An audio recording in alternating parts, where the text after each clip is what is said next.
Après, on peut pas en vouloir aux hommes ou aux femmes qui n'arrivent pas à s'octroyer la responsabilité qu'il faut dans les difficultés qui arrivent au sein de leur couple.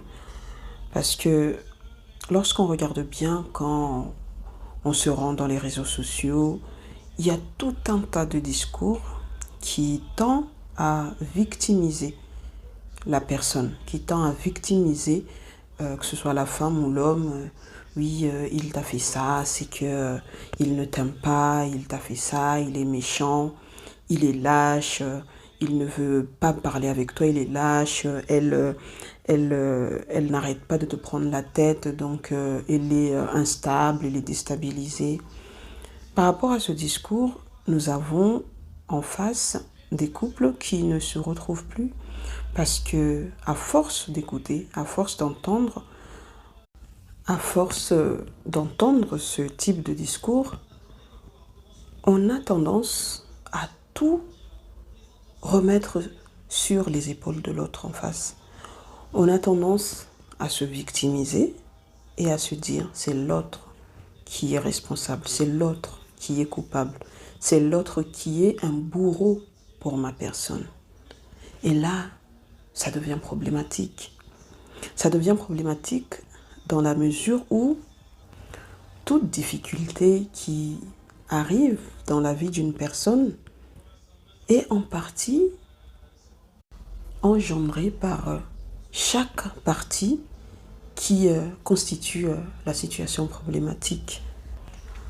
Ce qui se passe, c'est que nous avons tous une idée de la vie, nous nous faisons tous une idée du couple, nous nous faisons tous une idée de la parentalité ou une idée globalement du monde et nous ne pensons pas tous de la même manière. Et en fonction de comment nous pensons, l'autre en face active en nous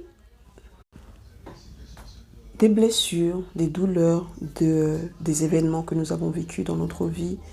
Et ces activations engendrent en nous des pensées qui sont généralement automatiques et qui nous poussent à avoir des comportements qui viennent traduire les pensées que nous avons en nous. Sauf que ces comportements viennent activer chez l'autre des blessures et des douleurs que lui-même, il a en lui.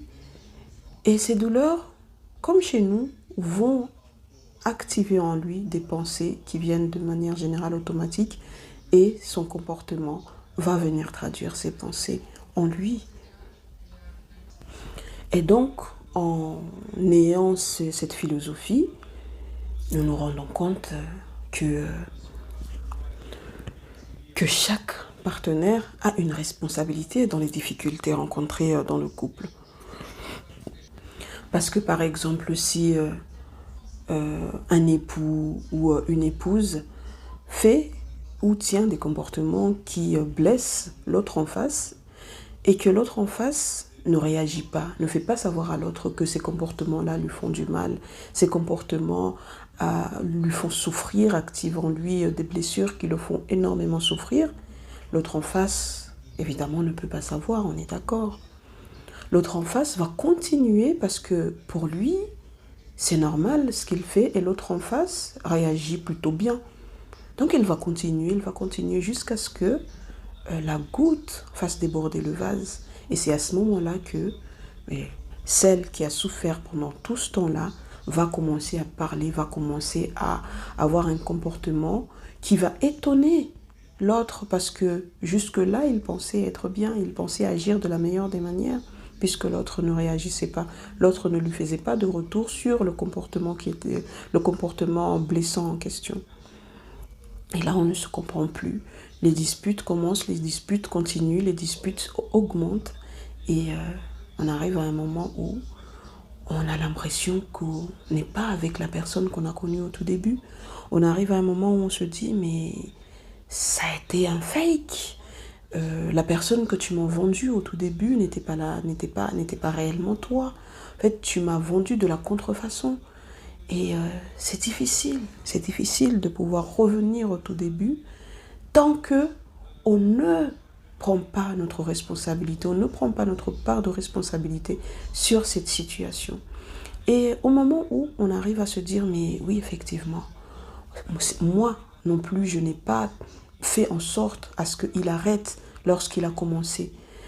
Et qu'on se dise, mais finalement, il n'est pas le seul responsable parce que moi, par mon comportement, j'ai aidé mon partenaire à renforcer sa manière d'être avec moi. On ne s'en sort plus.